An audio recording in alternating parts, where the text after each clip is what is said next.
Bonjour et bienvenue sur ma chaîne YouTube, je m'appelle Esther et c'est un réel plaisir pour moi de te retrouver sur ma chaîne où je partage avec toi des conseils, des astuces pour améliorer le bien-être spirituel, physique, émotionnel, intellectuel même de ta famille.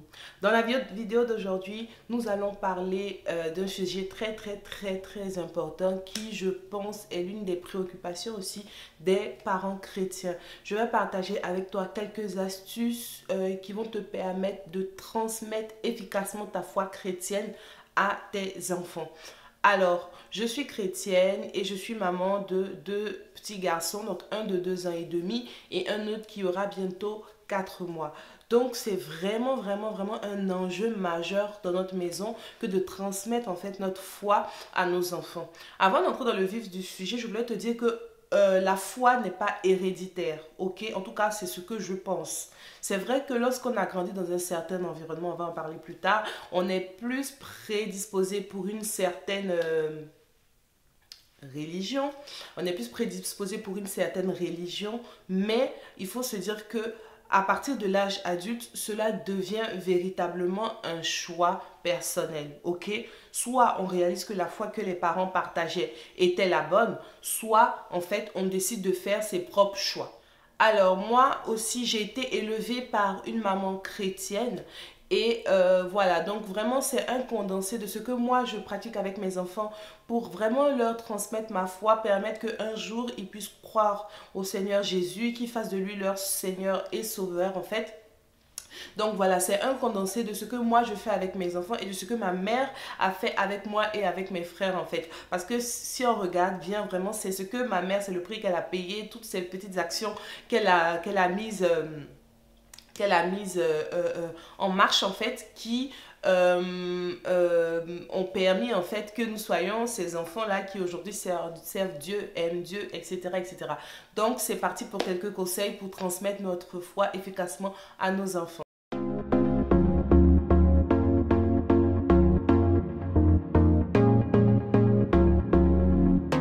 Le premier conseil que je peux vous donner et qui est vraiment peut-être le plus important de tous, c'est que pour pouvoir transmettre votre foi chrétienne à vos enfants, c'est simplement soyez vous-même un exemple. Ok? Nous savons que, les enfants copient beaucoup. 2, à cet âge-là, lorsqu'ils ne sont pas encore majeurs, et parfois même quand ils sont majeurs, en fait, les parents constituent les premiers repères des enfants. Ils constituent les premiers héros, en fait, d'accord? Donc, en fait, votre enfant, il vous observe, il vous regarde et il veut faire comme vous. Moi, je le vois ici, Mathis, parfois, il parle comme son papa, il fait les mêmes choses que son papa, les mêmes mimiques, etc. Il essaie de l'imiter, il porte ses chaussures et tout. Donc, vous voyez que vraiment, les enfants observent, ok? Ils observent et ils font les mêmes choses. Si vous dites que vous voulez transmettre votre croyance, votre foi en Jésus-Christ à votre enfant, mais que à la maison, vous n'êtes pas celui en fait qui justement obéit à Jésus-Christ, celui qui met Jésus au centre de sa vie, mais vos enfants ne feront pas ça en fait, ok? Si dans la Bible on dit, je sais pas moi, soyez doux et que vous à la maison vous êtes une furie, vous criez, vous insultez, voilà quoi, vous n'êtes pas gentil, vous êtes méchant avec tout le monde à la maison, mais comment est-ce que vos enfants en fait vont se dire que cette foi-là finalement c'est bien? Au contraire, leur regard sur la foi sera biaisé. Ils vont se dire sûrement, mais ce Jésus-là, c'est ce qu'il fait à nos parents en fait. Ok? Si vous voulez transmettre votre foi, soyez vous-même un exemple. Soyez vous-même un exemple. Ok? C'est-à-dire que ce que vous voulez voir en vos enfants, vous devez vous-même le manifester. Ce serait trop facile de dire à son enfant, il ne faut pas mentir, c'est un péché, alors que vous-même vous mentez à la maison. Ok? Il faut vraiment que vos propres actions soient adaptées à votre foi et du coup, vos enfants, ils vont vous copier, mais ce sera quelque chose de positif. D'accord? Cela implique que vous-même vous ayez voilà, une bonne relation avec le Seigneur Jésus. Cela implique que vous-même vous soyez stable dans votre foi. Cela implique que vous-même vous payez le prix pour développer votre relation avec lui en fait. Ok? Donc vraiment tout commence par vous. Tout commence par vous. On ne donne que ce que l'on a. Si vous n'avez pas de stabilité spirituelle, si vous n'avez pas de relation avec Dieu, n'imposez pas ça à vos enfants en fait. N'imposez pas ça à vos enfants parce que ce serait du mensonge. Commencez vous-même par manifester cela et après, vos enfants, en fait, ils vont vous prendre comme modèle et ils feront de même. Le deuxième conseil que je peux vous donner pour transmettre votre foi à vos enfants, c'est vraiment prier pour eux. Et cela même lorsqu'ils ne sont pas encore nés. Je dirais même surtout s'ils ne sont pas encore nés. Ok? C'est très important. En fait, en priant, vous vraiment préparez le chemin en fait pour vos enfants. Vous préparez le chemin afin que tout au long de leur vie, en fait, ils puissent véritablement marcher selon la parole de Dieu, qu'ils puissent marcher dans les voies du Seigneur en fait, ok? Ne vous dites pas, oh, ce sont des enfants, ils vont faire le choix après. Non en fait, ok? Commencez à prier même lorsque vous n'êtes pas encore enceinte en fait. Et c'est ce que Anne a fait dans la Bible. Anne, la mère de Samuel, elle est allée dans le temple, elle avait besoin d'un enfant.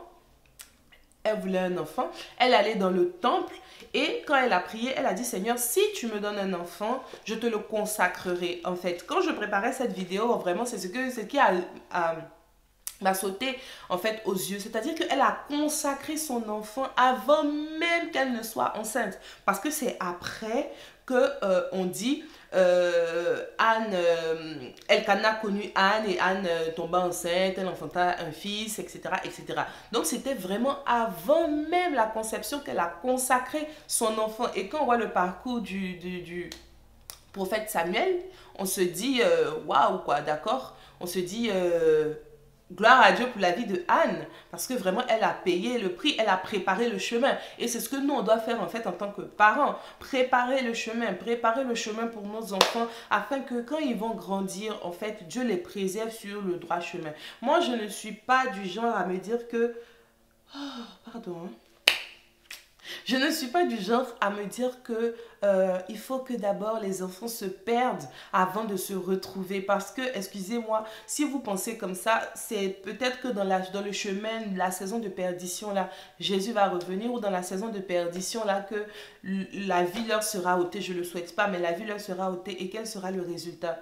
Il est possible que nos enfants suivent le trois chemins en fait dès l'enfance. Il n'a pas besoin qu'ils se perdent d'abord pour se retrouver, pour qu'on puisse dire qu'ils ont un grand témoignage. Le fait même de marcher dans les voies du Seigneur dès l'enfance jusqu'à l'âge adulte et de continuer ainsi à servir Dieu, c'est déjà un très grand témoignage en fait. Donc préparez le chemin pour vos enfants, priez pour vos enfants, même s'ils ne sont pas nés, même si vous êtes enceinte, priez pour vos enfants. Personnellement, c'est ce que j'ai fait pendant mes 2 grossesses en fait. Et là, du coup, je m'adresse aux mamans.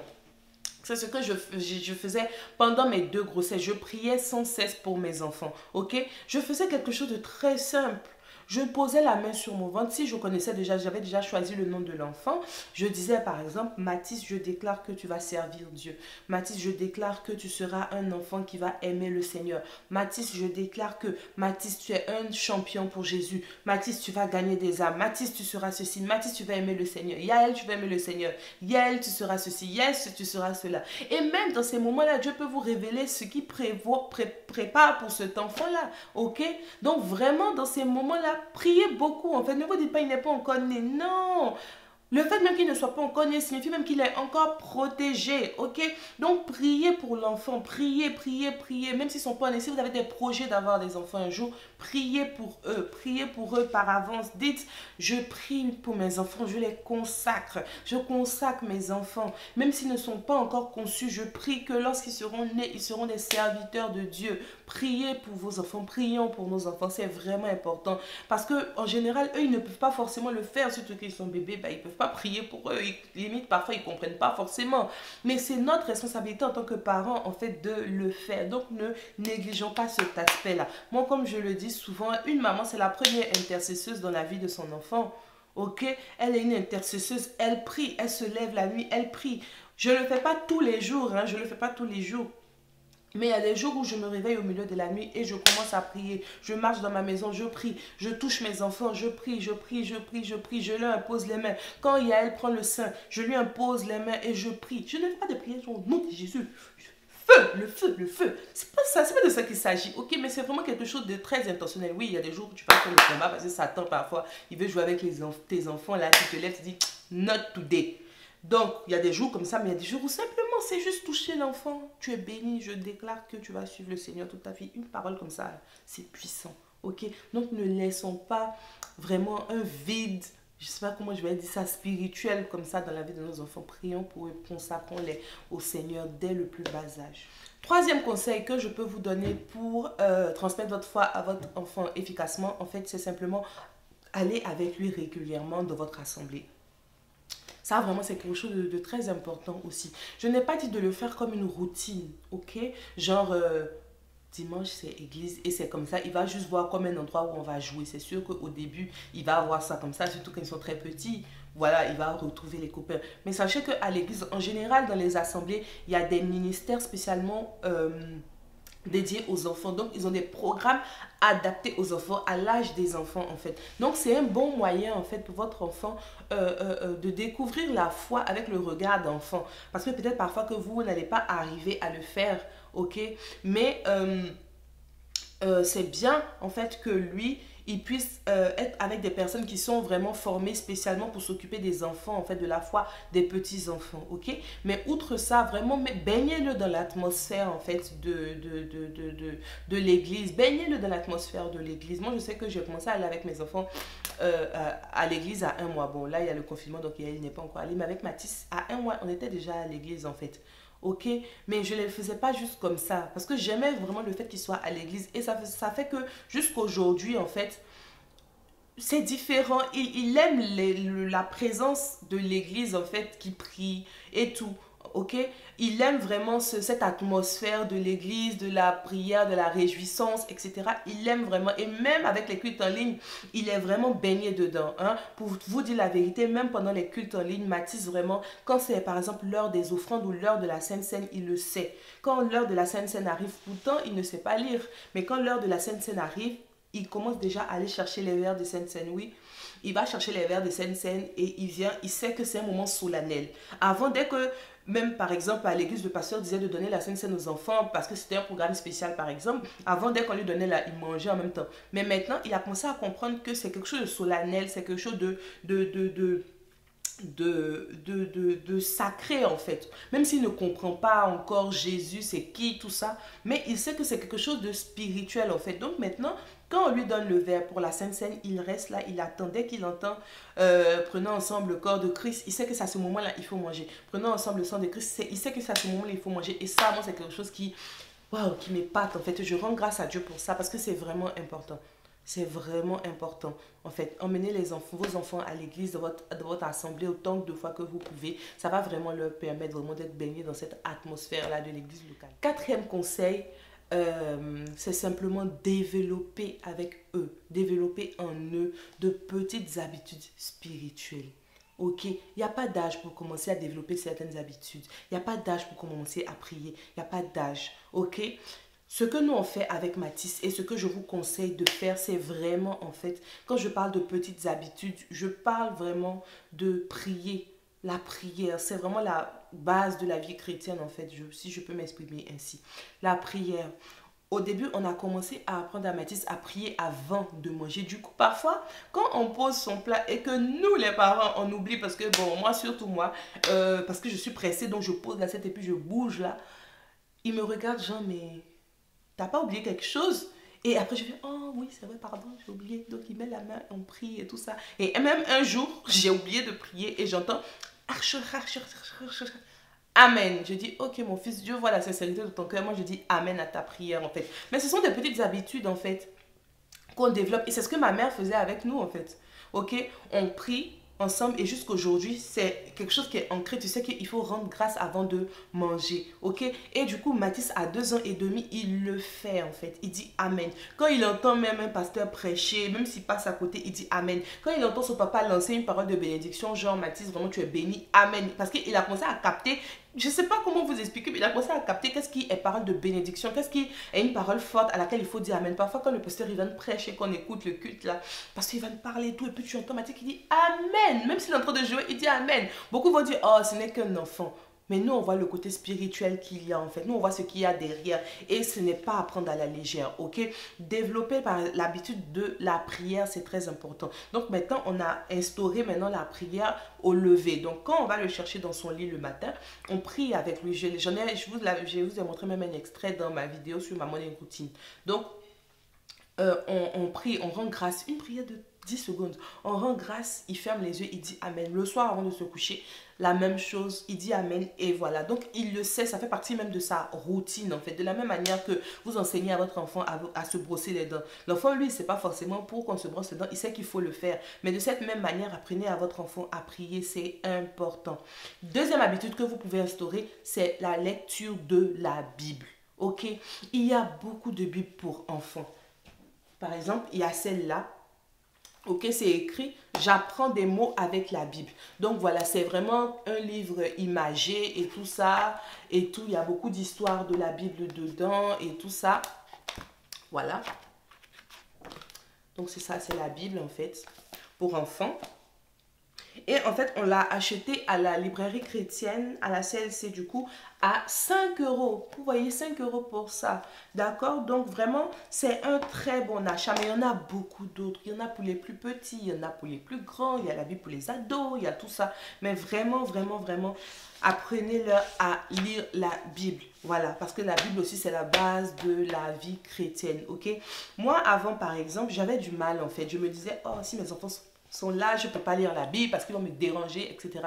Mais en fait, j'ai compris que non, en fait. Comme je l'ai dit dans le premier point, ils m'observent, en fait. Donc, je me suis dit, bon, même s'ils sont là, je vais lire ma Bible, ok? Donc, quand ils sont là, ben, je sors ma Bible, je sors mes cahiers, je sors mes trucs, je fais mes notes, ils regardent, ils observent. Parfois, ils viennent un peu jouer avec la Bible.